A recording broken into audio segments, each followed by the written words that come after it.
Hello everyone, welcome back to the class. हम topic कर रहे थे basic accounting terms and first 20 question हम कंप्लीट कर चुके थे, राइट। आई होप आपको वो अच्छे से समझ आ गए हैं, और इन केस अगर आपको कोई डाउट हो तो प्लीज़ आप कमेंट सेक्शन में लिखें। आज हम नेक्स्ट 20 क्वेश्चन करेंगे बेसिक अकाउंटिंग टर्म्स का, राइट। तो let's start without wasting your time.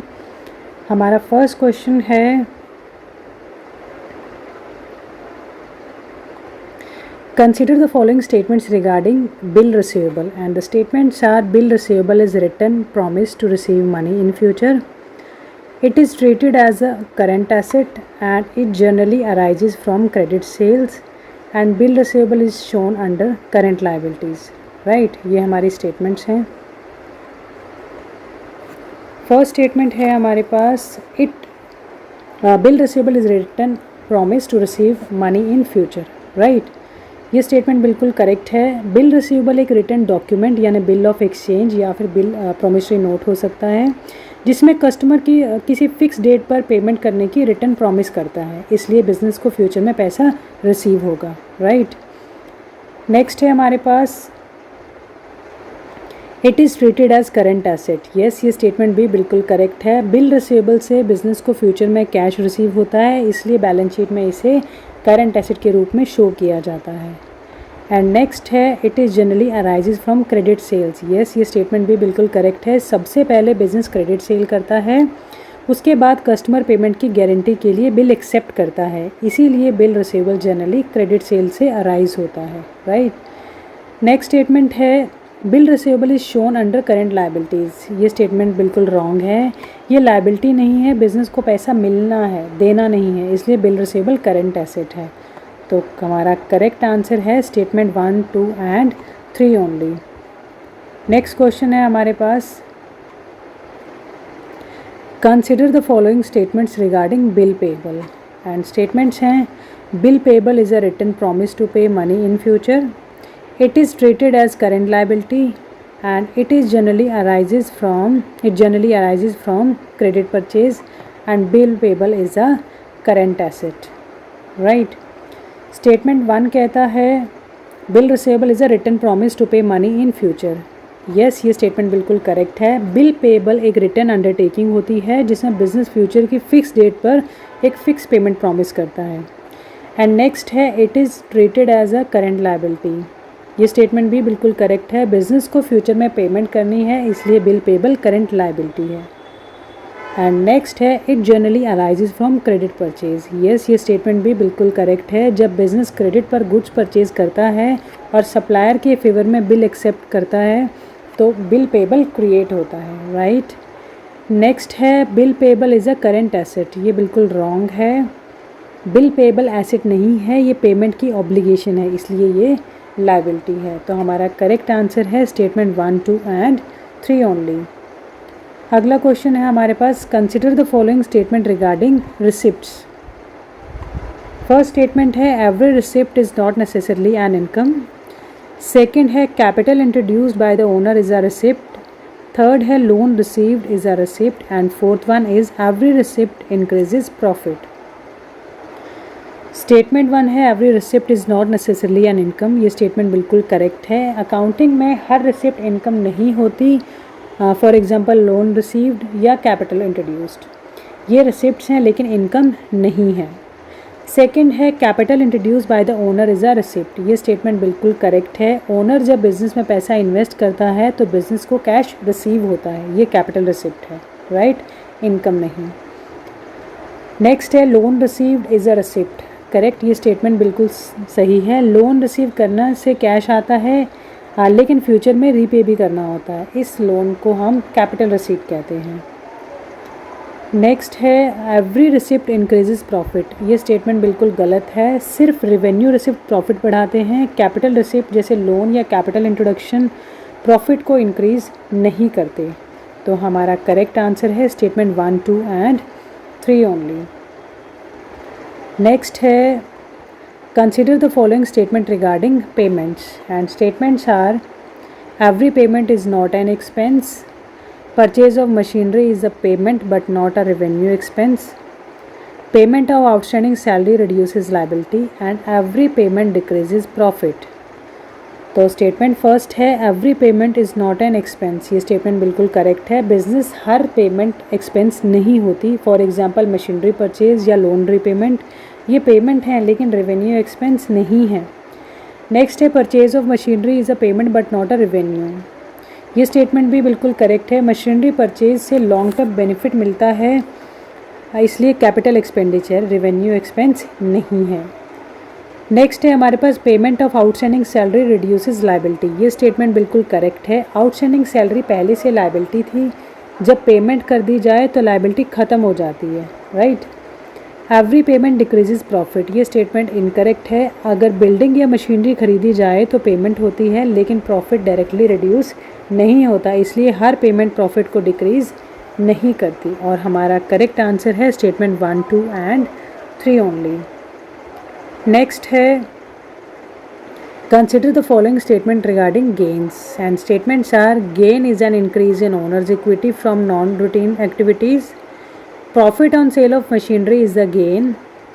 Third है gain is always generated from sales and gains increases owner's equity. इसका करेक्ट आंसर है फर्स्ट स्टेटमेंट है gain is an increase in owner's equity from non routine activities. ये statement बिल्कुल correct है। Gain वो benefit है जो बिज़नेस को नॉर्मल बिजनेस एक्टिविटी के अलावा मिलते हैं, ये ओनर्स इक्विटी को इंक्रीज़ करते हैं, राइट। एंड सेकंड है profit on sale of machinery is a gain. Yes, ये स्टेटमेंट बिल्कुल करेक्ट है। मशीनरी बिज़नेस की रेगुलर सेल आइटम नहीं होती। अगर मशीनरी बेचने पर प्रॉफिट होता है तो उसे हम गेन कहेंगे। एंड नेक्स्ट है gain is always generated from sales. ये स्टेटमेंट बिल्कुल इनकरेक्ट है, रॉन्ग है। गेन सिर्फ गुड्स की सेल से ही नहीं होता, अगर एसेट सेल, इन्वेस्टमेंट सेल की जाएं और नॉन रूटीन ट्रांजैक्शन से भी हो सकता है, राइट। इसलिए ऑलवेज शब्द स्टेटमेंट को गलत बना रहा है। नेक्स्ट है गेन इंक्रीजेज ओनर्स इक्विटी। ये स्टेटमेंट बिल्कुल सही है। गेन से बिजनेस का प्रॉफिट और ओनर्स की इक्विटी दोनों इंक्रीज होते हैं। And the correct answer is statement 1, 2 and 4 only. अगला क्वेश्चन है consider the following statement regarding loss. First है loss reduces owner's equity. Loss में arise from accidental events. Bad debts are treated as losses and every loss is a liability। तो first statement बिल्कुल correct है। Loss reduces owners equity. Loss होने से business का net profit कम हो जाता है और अगर लॉस ज़्यादा हो तो कैपिटल यानी ओनर इक्विटी भी रिड्यूस हो जाती है। नेक्स्ट है लॉस में arise from accidental events. Yes, ये स्टेटमेंट भी बिल्कुल करेक्ट है। हर लॉस नॉर्मल बिजनेस एक्टिविटी से नहीं होता। For example fire, theft, floods, accident, इन सिचुएशन में भी बिजनेस को लॉस होता है। नेक्स्ट है bad debts are treated as losses. Correct, ये स्टेटमेंट भी बिल्कुल करेक्ट है। अगर कस्टमर पेमेंट नहीं करता और अमाउंट रिकवर नहीं होता तो उससे बैड डेट्स कहते हैं। ये बिजनेस के लिए लॉस है और प्रॉफिट एंड लॉस में डेबिट किए जाते हैं। नेक्स्ट है every loss is a liability. ये स्टेटमेंट बिल्कुल रॉन्ग है। लॉसेज एक एक्सपेंस या रिडक्शन इन इक्विटी है, लायबिलिटी नहीं। लायबिलिटी का मतलब है फ्यूचर में पेमेंट करना, राइट। तो हमारा करेक्ट आंसर है statement 1, 2 and 3 only. Next question है consider the following statement regarding fixed assets and statements हैं fixed assets are acquired for long term use. Fixed assets are not meant for resale.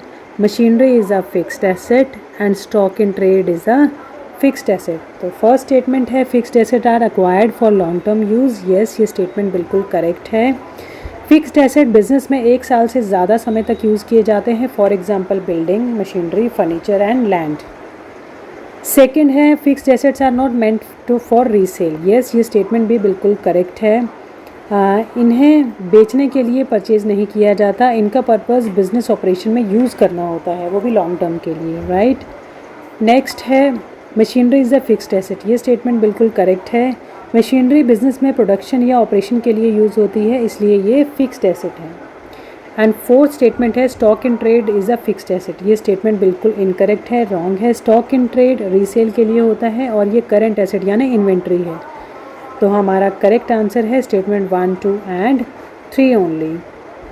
Next है consider the following statement regarding current assets and statements हैं current asset are expected to be converted into cash within 1 year. Cash is a current asset and debtor are current asset, building is a current asset.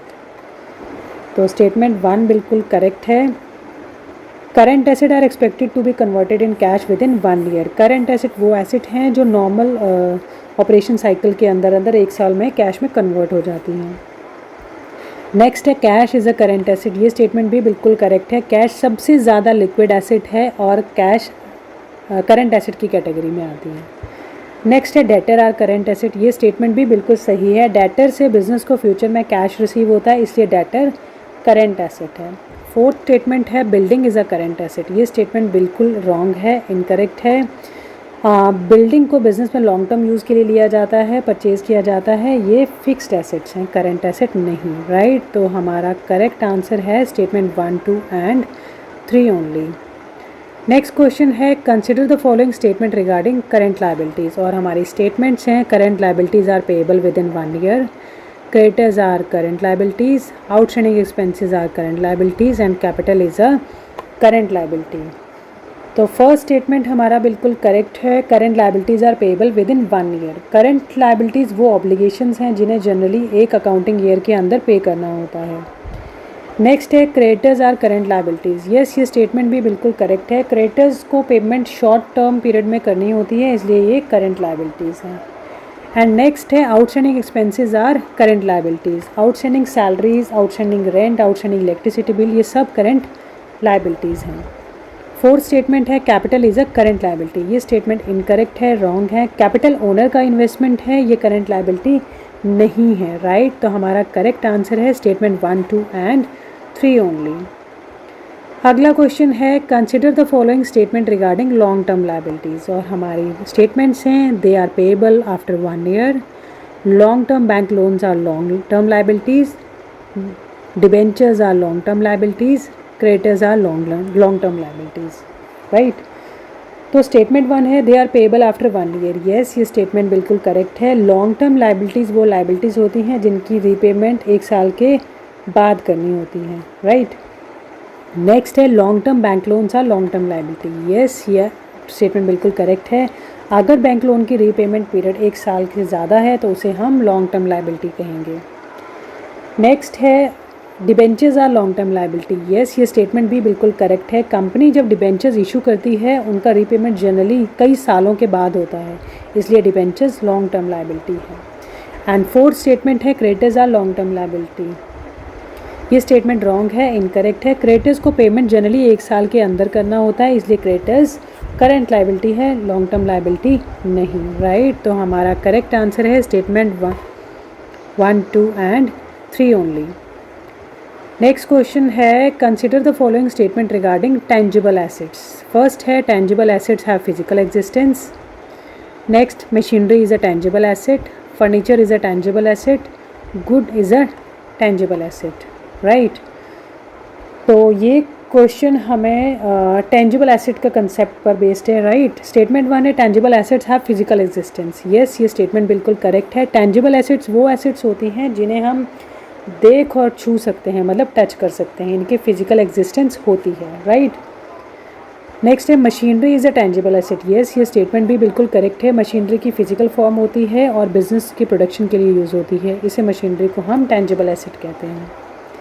Next है furniture is a tangible asset. Yes, ये statement भी बिल्कुल correct है। Furniture को भी हम देख सकते हैं, टच कर सकते हैं, ये भी फिजिकल एग्जिस्टेंस रखता है, इसलिए फर्नीचर एक टेंजिबल एसेट है। लास्ट है goodwill is a tangible asset. ये स्टेटमेंट रॉन्ग है। गुडविल मतलब reputation of the business. Goodwill की फिजिकल एग्जिस्टेंस नहीं होती, ये बिजनेस की रेपुटेशन है, कस्टमर ट्रस्ट है, इसे हम देख या टच नहीं कर सकते, इसलिए गुडविल इनटेंजिबल एसेट है, राइट। तो हमारा करेक्ट आंसर है स्टेटमेंट 1, 2 एंड 3 ओनली। नेक्स्ट है consider the following statement regarding intangible assets. और हमारी स्टेटमेंट है intangible assets have no physical existence, goodwill is an intangible asset, patent is an intangible asset, building is an intangible asset, right। तो ये question हमारा intangible asset से related है। Statement 1 है intangible assets have no physical existence. Yes, ये statement बिल्कुल correct है। Intangible asset को हम देख या टच नहीं कर सकते, लेकिन इनकी इकोनॉमिक वैल्यू होती है। नेक्स्ट है goodwill is an intangible asset, correct, ये स्टेटमेंट भी बिल्कुल करेक्ट है। गुडविल बिजनेस की रेपुटेशन और कस्टमर का कॉन्फिडेंस और ट्रस्ट रिप्रेजेंट करता है, ये फिजिकली एग्जिस्ट नहीं करते। नेक्स्ट है patent is an intangible asset, correct, ये स्टेटमेंट भी बिल्कुल करेक्ट है। पेटेंट की इन्वेंशन पर लीगल राइट्स देता है, ये फिजिकल फॉर्म में एसेट्स होती हैं, लेकिन पेटेंट एक इंटेंजिबल एसेट है, राइट। नेक्स्ट स्टेटमेंट है building is an intangible asset, wrong, ये स्टेटमेंट गलत है। बिल्डिंग की फिजिकल एग्जिस्टेंस होती है, इसलिए बिल्डिंग टेंजिबल फिक्स्ड एसेट है, इसे हम टच कर सकते हैं, राइट। तो correct answer is statement 1, 2 and 3 only. अगला क्वेश्चन है consider the following statement regarding capital expenditure and statements हैं it provides long term benefits, purchase of machinery is a capital expenditure, purchase of land is a capital expenditure and salary paid is a capital expenditure, right. तो यहाँ हमें capital expenditure के basis पे answer देना है। It provides long term benefits, yes, ये statement बिल्कुल correct है। कैपिटल एक्सपेंडिचर से बिजनेस को एक अकाउंटिंग ईयर से ज़्यादा समय तक बेनिफिट मिलता है, तो ये स्टेटमेंट करेक्ट है। नेक्स्ट है purchase of machinery is capital expenditure, ये स्टेटमेंट भी बिल्कुल करेक्ट है। मशीनरी बिजनेस में लॉन्ग टर्म यूज़ के लिए परचेज की जाती है, इसलिए कैपिटल एक्सपेंडिचर है, राइट। नेक्स्ट है purchase of land is a capital expenditure, ये स्टेटमेंट भी बिल्कुल करेक्ट है। लैंड बिजनेस की परमानेंट एसेट होती है, ये रीसेल के लिए नहीं खरीदी जाती, इसलिए लैंड परचेज भी कैपिटल एक्सपेंडिचर है। फोर्थ स्टेटमेंट है salary paid is capital expenditure, no, ये कैपिटल एक्सपेंडिचर बिल्कुल नहीं है। सैलरी बिजनेस के day to day operating expense है और रिवेन्यू नेचर का है, राइट। तो हमारा करेक्ट आंसर है statement 1, 2 and 3 only. Next question है हमारे पास consider the following statement regarding revenue expenditure and statements हैं it is incurred for day to day operation, salary paid is a revenue expenditure, electricity charge are revenue expenditure, purchase of building is a revenue expenditure. First statement बिल्कुल correct है, it is incurred for day to day operations, correct. Revenue expenditure business के daily operations को चलाने के लिए किए जाते हैं। सेकंड है salary paid is revenue expenditure, yes, ये स्टेटमेंट भी बिल्कुल करेक्ट है। सैलरी एम्प्लॉयज़ को रेगुलर बेसिस पर दी जाती है, ये करंट ईयर एक्सपेंस होता है, राइट। नेक्स्ट है electricity charge are revenue expenditure, yes, ये स्टेटमेंट भी बिल्कुल करेक्ट है। इलेक्ट्रिसिटी बिल बिजनेस के रूटीन ऑपरेशंस का हिस्सा है, इसलिए ये रिवेन्यू एक्सपेंडिचर है। लास्ट स्टेटमेंट है purchase of building is a revenue expenditure, ये स्टेटमेंट बिल्कुल गलत है। परचेज ऑफ बिल्डिंग एक रिवेन्यू एक्सपेंडिचर नहीं है, building purchase long term benefit से मिलता है, हाँ, बिल्डिंग परचेज से लॉन्ग टर्म बेनिफिट मिलता है, इसलिए ये कैपिटल एक्सपेंडिचर है, राइट। तो हमारा करेक्ट आंसर है स्टेटमेंट 1, 2 एंड 3 ओनली। नेक्स्ट है consider the following statements regarding capital expenditure और स्टेटमेंट्स हैं capital receipt do not arise from normal business operations, loan received is a capital receipt and capital introduced by the owner is a capital receipt and sale revenue is a capital receipt, right। First statement बिल्कुल correct है, capital receipts do not arise from normal business operations. Capital receipt business की regular trading activity से नहीं आते, ये special या financial transaction से arise होते हैं, राइट। नेक्स्ट है loan received as a capital, ये स्टेटमेंट भी बिल्कुल करेक्ट है। लोन रिसीव करने से बिजनेस को कैश मिलता है, लेकिन फ्यूचर में इसको रीपे करना होता है, इसलिए लोन एक कैपिटल रिसीट है। नेक्स्ट है capital introduce by the owner is a capital receipt, yes, ये स्टेटमेंट भी बिल्कुल करेक्ट है। जब ओनर बिजनेस में पैसा इन्वेस्ट करता है तो वो कैपिटल रिसीट होती है, ये बिजनेस की इनकम नहीं होती, राइट। नेक्स्ट है sale revenue is capital receipt, no, ये स्टेटमेंट बिल्कुल सही नहीं है, रॉन्ग है। सेल बिजनेस की रेगुलर ऑपरेटिंग एक्टिविटी है, इसलिए सेल से जो रिसीट आती हैं वो रिवेन्यू नेचर की होती हैं, कैपिटल रिसीट नहीं होती हैं। तो करेक्ट आंसर है statement 1, 2 and 3 only. Next question है हमारे पास consider the following statement regarding revenue receipts and statements are revenue receipt arise from normal business activity, sales are revenue receipts, commission received is a revenue receipt and loan received is a revenue receipt। तो हमारा first statement बिल्कुल सही है, revenue receipt arise from the normal business activity. Revenue receipt वो receipt होती हैं जो business की रेगुलर या डे टू डे एक्टिविटी से अर्न होती है, जैसे सेल्स ऑफ गुड्स, राइट, जैसे sales of goods, services provided या कमीशन अर्नड, राइट। नेक्स्ट है सेल्स आर रिवेन्यू रिसीट्स, ये स्टेटमेंट भी बिल्कुल करेक्ट है। बिज़नेस का मेन सोर्स ऑफ इनकम होता है सेल्स, राइट, और सेल से जो कैश आता है उसे रिसीव होता है, उसे हम रेवेन्यू रिसीट कहते हैं। नेक्स्ट है commission received is a revenue receipt. Yes, ये स्टेटमेंट भी बिल्कुल करेक्ट है। अगर बिजनेस की सर्विस के बदले कमीशन अर्न करता है तो वो भी उसकी रेवेन्यू रिसिप्ट होगी। नेक्स्ट है loan received is a revenue receipt. Incorrect, ये स्टेटमेंट बिल्कुल गलत है। लोन बिजनेस की अर्निंग नहीं, ये फ्यूचर में रीपे करना होता है, इसलिए लोन कैपिटल रिसीट है, रेवेन्यू रिसीट नहीं है, राइट। तो हमारा करेक्ट आंसर है statement 1, 2 and 3 only. Next question है consider the following statement regarding trade receivables. Statements हैं trade receivable arises from the credit sales, debtors form part of trade receivables, bill receivable also form part of trade receivable and cash customers are trade receivables. तो statement 1 बिल्कुल correct है। Trade receivables arises from credit sales. Trade receivable तब बनते हैं जब business goods या services credit पर बेचता है, राइट। नेक्स्ट है debtors form part of trade receivable. Yes, ये स्टेटमेंट भी बिल्कुल करेक्ट है। डेटर्स वो कस्टमर होते हैं जिनसे बिजनेस को पैसा रिसीव होता है, ठीक है, ये ट्रेड रिसीवेबल का पार्ट है। नेक्स्ट है bill receivable also forms part of trade receivable. Yes, ये स्टेटमेंट भी बिल्कुल करेक्ट है। बिल रिसीवेबल भी फ्यूचर में रिसीव होने वाले अमाउंट को रिप्रेजेंट करते हैं, इसलिए ये भी ट्रेड रिसीवेबल का पार्ट है। और लास्ट स्टेटमेंट है cash customers are trade receivable. Incorrect, ये स्टेटमेंट बिल्कुल रॉन्ग है। कैश कस्टमर्स पेमेंट तुरंत कर देते हैं, उन्हें बिजनेस को कोई फ्यूचर में रिसीव नहीं करना होता, तो इसलिए कैश कस्टमर्स ट्रेड रिसीवेबल नहीं होते, राइट। तो हमारा करेक्ट आंसर है statement 1, 2 and 3 only. Next question है हमारे पास consider the following statement regarding trade receivable. And statements हैं trade receivable arises from credit purchase, creditors form part of trade receivable, bill payable में form part of trade payable and cash purchases create credit payable, right. तो हमारी first statement बिल्कुल correct है।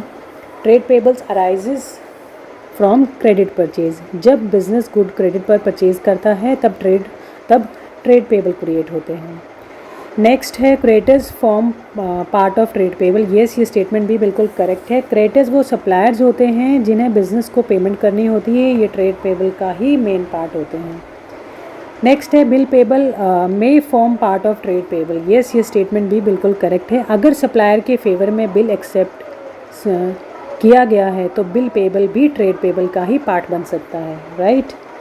Next है cash purchase create trade payable. Incorrect, ये statement बिल्कुल wrong है। Cash purchase payment तुरंत हो जाती है, इसलिए कोई ट्रेड पेबल क्रिएट नहीं होता, इसलिए करेक्ट आंसर है statement 1, 2 and 3 only. Next question है हमारे पास consider the following statement regarding solvent person. A solvent person can pay all debts on time. Assets of a solvent person exceeds liability. Solvency indicates sound financial position and solvent person always earn profit, right? तो statement 1 बिल्कुल correct है। A solvent person can pay all debts on time. Solvent person वो होता है जो अपनी liabilities का due date से पहले ही या डेट पर पे कर सकता है। सेकेंड है assets of a solvent person exceed liability. Yes, ये स्टेटमेंट भी बिल्कुल करेक्ट है। जब एसेट्स लाइबिलिटी से ज़्यादा होती है तो फाइनेंशियल पोजीशन स्ट्रॉन्ग मानी जाती है। थर्ड है solvency indicate sound financial position. Yes, ये स्टेटमेंट भी बिल्कुल करेक्ट है। सॉल्वेंट पर्सन फाइनेंशियली स्टेबल होता है और अपनी ऑब्लिगेशंस को कंफर्टेबली मीट कर सकता है, पे कर सकता है, राइट। नेक्स्ट है a solvent person always earn profit. ये स्टेटमेंट गलत है। प्रॉफिट और सॉल्वेंसी अलग कंसेप्ट्स हैं। कोई बिजनेस टेम्परेरी लॉस में हो सकता है पर फिर भी एसेट लाइबिलिटी से ज़्यादा हो सकती हैं, वो सॉल्वेंट हो सकता है, राइट। तो हमारा करेक्ट आंसर है statement 1, 2 and 3 only. Next question है हमारे पास consider the following statement regarding insolvent person, right. और स्टेटमेंट्स है an insolvent person can not pay debts in full, liability exceed assets, insolvency indicates poor financial position and every person suffering a business loss is insolvent, right। and ये question insolvent person का concept based है, right। Statement 1 है an insolvent person can not पे date in full. Correct, ये statement बिल्कुल सही है। Insolvent person अपने क्रेडिटर्स को पूरी पेमेंट करने में असमर्थ होता है, इनकैपेबल होता है, राइट। नेक्स्ट है लाइबिलिटी एक्सीड्स एसेट्स। येस, ये स्टेटमेंट बिल्कुल करेक्ट है। इंसॉल्वेंसी में मेन कंडीशन है assets are more than liabilities are more than assets, right. इसलिए पर्सन फाइनेंशियली वीक माना जाता है क्योंकि एसेट्स से ज़्यादा लाइबिलिटीज़ होती हैं। नेक्स्ट है insolvency indicates poor financial position. Yes, ये स्टेटमेंट बिल्कुल करेक्ट है। जब लाइबिलिटीज़ एसेट से ज़्यादा होती हैं तो फाइनेंशियल पोजीशन वीक हो जाती है, राइट। तो ये स्टेटमेंट भी बिल्कुल करेक्ट है। नेक्स्ट है every person suffering a business loss is insolvent. ये स्टेटमेंट बिल्कुल इनकरेक्ट है, रॉन्ग है। हर लॉस का मतलब इंसॉल्वेंसी नहीं होता। अगर बिज़नेस को लॉस हुआ है लेकिन एसेट भी हैं, एसेट भी लाइबिलिटी से ज़्यादा हैं तो बिज़नेस इंसॉल्वेंट ही रहेगा, राइट। बिज़नेस सॉल्वेंट ही रहेगा, राइट। इसलिए ये स्टेटमेंट गलत है। तो हमारा करेक्ट आंसर है स्टेटमेंट 1, 2 एंड 3 ओनली, राइट। तो आज की वीडियो हम यहीं ख़त्म करते हैं, मिलते हैं नेक्स्ट वीडियो में। Thank you so much.